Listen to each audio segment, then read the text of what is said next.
L'idée générale du projet, c'est d'avoir une boucle qui soit la plus étroite et la plus locale possible, qui favorise l'emploi, qui favorise l'insertion sur le territoire et le lien aussi entre les gens. Petit à petit, coordonne et on travaille avec 2 opérateurs. Donc pour vous décrire la boucle, la collecte est réalisée en mobilité douce par Taco Co.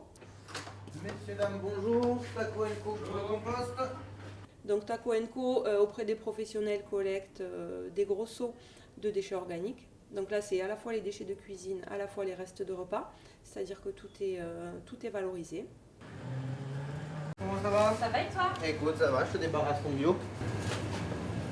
Puis on est plus orienté légumes secs, enfin, pas de cuisson en fait là-dedans. Donc on est sur des légumes qui sont même encore souvent très jolis.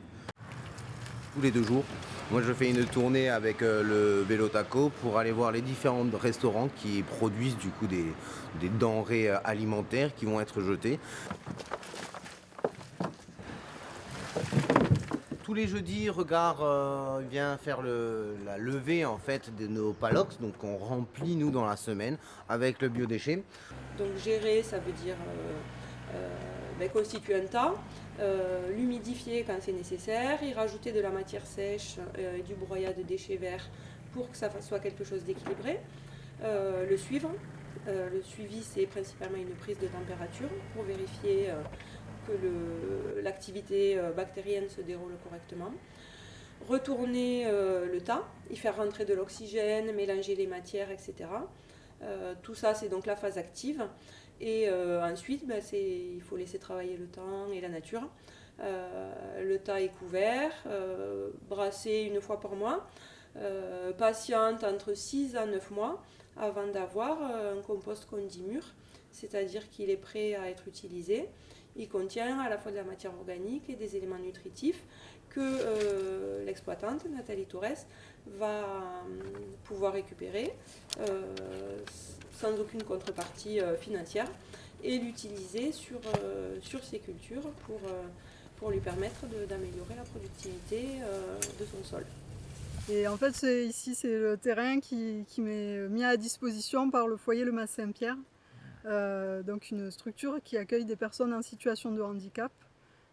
On a 90 résidents ici qui aussi peuvent bénéficier des légumes puisque je fournis leur restaurant. C'est pour ça qu'on se rencontre à la cantine végétale, qui est un restaurant engagé, qui a mis en pratique justement tous les tas de bonnes résolutions que la plupart des gens repoussent à plus tard, et qui avait déjà décidé de servir de l'eau comme ça en fontaine à ses clients depuis le départ, qui est une parfaite illustration de ce qu'on peut faire. Le challenge zéro bouteille plastique, c'est un projet qui s'inscrit dans le mouvement général de lutte contre les emballages plastiques, tous les plastiques à usage unique. Puisqu'on a besoin de consommer de l'eau quand on est en ville ou quand on se balade, ok, on peut continuer à la consommer. Simplement, on change juste le fait qu'on ne la consomme pas dans un emballage jetable. Maintenant, on la consomme de façon durable. Ça, ce projet, l'idée, c'était d'inciter plein de commerçants à la fois à le faire. Comme ça donne vraiment envie de se balader avec sa gourde ou avec un gobelet, parce qu'on sait qu'on aura toujours un point de remplissage pas très loin. Ce qu'on a fait, c'est qu'on a fait connaître l'info. Et puis, il y a des commerçants très engagés qui avaient envie de ça.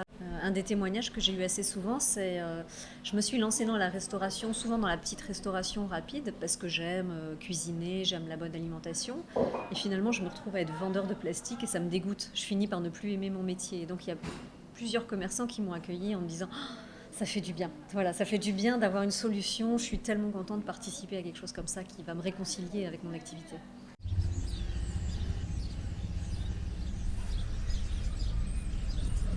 Bien sûr, l'action de TEF participe à l'économie circulaire, puisque les 2 chantiers, qu'il s'agisse de Vétarles ou des vêtements durables, l'activité consiste à collecter des textiles d'occasion et de les revendre sur le territoire. C'est tout le linge qui a été trié et qui est stocké pour les braderies. On fait des braderies 1 fois par mois où on évacue un petit peu tout le surplus à 50 centimes pièce. Donc c'est une activité qui se passe sur le territoire, sur le pays d'Arles, et qui permet aux personnes de donner de donner les vêtements et de venir aussi voir sur place comment ces vêtements sont utilisés, mais aussi d'acheter dans les magasins ou lors des braderies. Si on veut protéger cette nature qu'on parle tous, il faut aussi avoir un autre regard sur nos achats et avoir un autre regard sur ce qu'on a dans nos armoires, dans nos tiroirs avant d'aller acheter.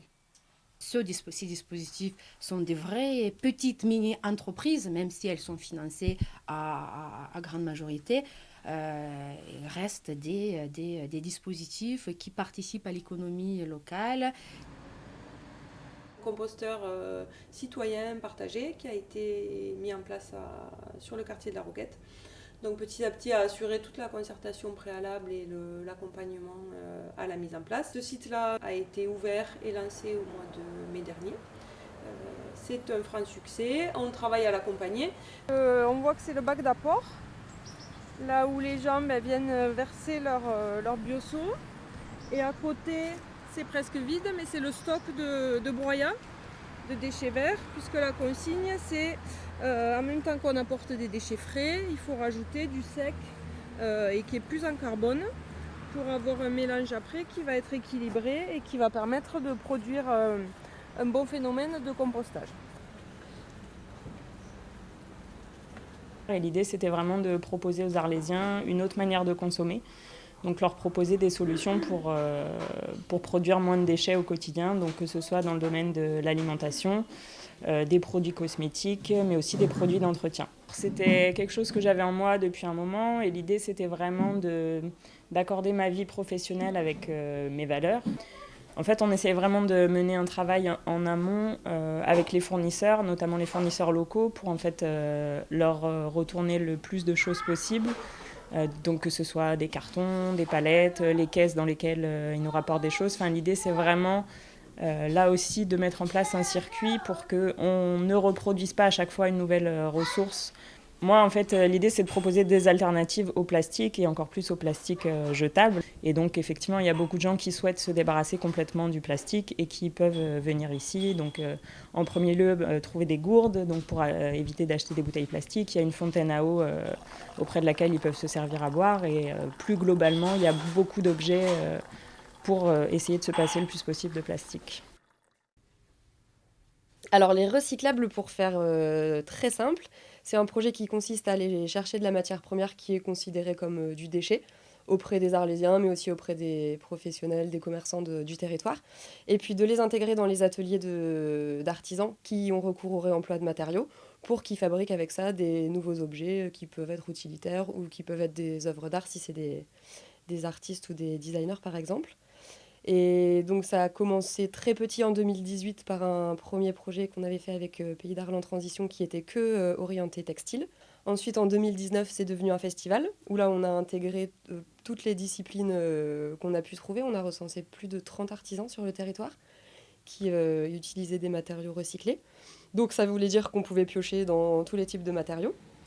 Et ça a très très bien marché, donc maintenant on aimerait bien utiliser ce festival pour véhiculer des projets plus axés sur le fond. On revendique pas l'économie circulaire, on revendique rien de tout ce qui fait partie du jargon qui est très utilisé en ce moment sur l'environnement, le recyclage, etc. On ne le revendique pas parce que c'est trop évident dans ce qu'on fait, mais on veut vraiment axer notre projet sur le côté esthétique des produits qu'on propose, sur le côté professionnel de notre action, sur le côté accessible aussi, parce que l'idée c'est que ça donne envie aux autres artisans qui ne pratiquent pas le réemploi de s'y mettre partiellement ou totalement, aux gens aussi de bricoler, de recycler par eux-mêmes. Le projet global, c'est la réduction des déchets au maximum. Et par rapport à la fripe, c'est une des façons de diminuer sa consommation de fringues parce que l'industrie textile, c'est la deuxième industrie la plus polluante au monde, après le pétrole. On achète une chemise à la friperie ou dans une brocante ou où on veut et mine de rien, on a économisé 21 kilos de ressources.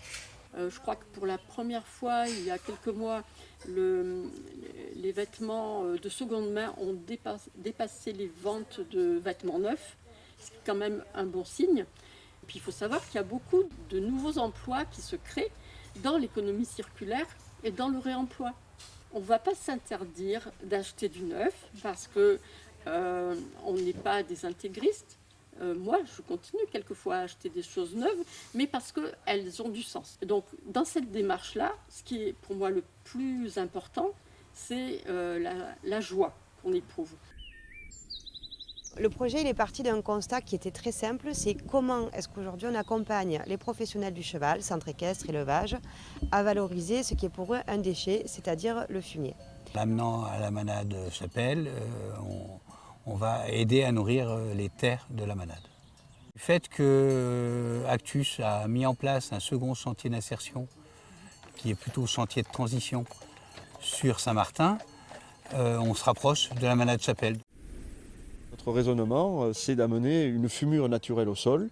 Ce que l'on souhaite, c'est incorporer du fumier de cheval qui est produit donc, sur la commune de Saint-Martin-de-Crau et aussi sur les communes de Tarascon par l'association Actus. Donc c'est cette relation que l'on établit à travers un projet de valorisation du fumier de cheval et à l'aide aussi d'un procédé qui est assez miraculeux, qui s'appelle le bokashi, qui est une bactérie qui permet d'accélérer la transformation sans fermentation à chaud du fumier, de la matière organique à la fois végétale et du fumier de cheval pour en faire un compost qui aura la forme non pas de compost mais plutôt d'humus. Il est indissociable de mettre sur le même plan le lien entre la présence du taureau et du cheval et l'épanouissement de la biodiversité. On s'aperçoit que grâce à la coopération qui a mis du temps mais qui du coup est très qualitative entre les acteurs qui sont réunis autour du projet, est vraiment un champ fertile de ce qu'on va appeler l'innovation sociale, économique, coopérative. On rentre dans quelque chose avec des enjeux environnementaux et de transition énergétique. Et ça, je trouve que ce sont les points forts finalement à la fois des manades et à la fois des projets Actus, où on va pouvoir aller dans une logique de coopération derrière qui va élever finalement ces deux projets et pouvoir aller vers quelque chose de beaucoup plus grand et de beaucoup plus élargi.